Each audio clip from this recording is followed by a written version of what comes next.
President Biden will unveil his new budget today with a goal of reducing the deficit. Biden plans to pay for it by proposing new tax hikes on the rich, increasing the Medicare tax rate for high earners, including capital gains. And at this time, he's promising to shore up Medicare. And GOP leaders like Senate Minority Leader Mitch McConnell are already dismissing the president's proposal, saying it will not see the light of day. And live from Washington, D.C. this morning to talk more about Biden's new budget proposals, Doug Lazater. Good morning, Doug. Good morning. So we mentioned some of the plans in this budget. First question right off the bat, will this make any type of dent in the current deficit? Well, taken on its face, sure. But, no one expects this to be enacted, even the White House. This really is kind of a political document. It's interesting the president is talking about deficit reduction because this is an area that we generally think is a Republican issue.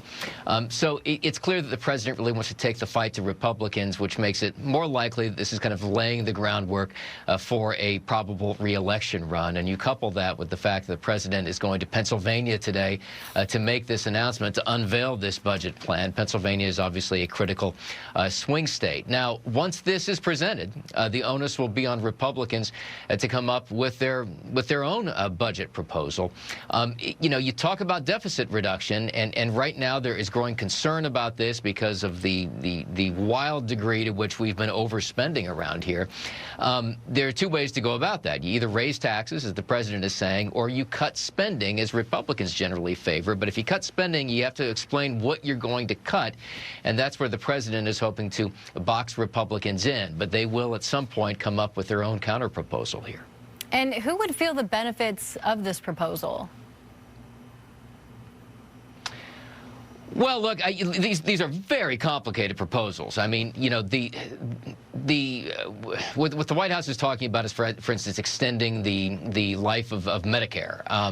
That's an entitlement that is going to continue really no matter what. But there are also some specific proposals around the cost of drugs, for instance. On the other hand, if you're someone who falls under the category of wealthy, according to the president, you're going to see significantly higher taxes. But this is all theoretical.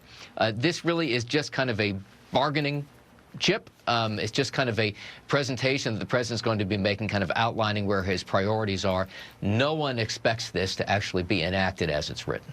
And you read it. Was there anything that isn't in the proposal that you think should have been? Well, just to be clear, I have not read it. It hasn't been unveiled yet, but it will be coming out a little later today. Look, I think the president's tack here with deficit reduction is interesting from a political point of view. It certainly makes it more likely that he's going to announce a reelection bid, something we thought was likely anyway, but there was always some wiggle room there. But the president is clearly, girding for battle here. All right, Doug Lazater reporting live from Washington, D.C. for us this morning. Thank you for joining us. Thanks. All right, it is 5:39 right now.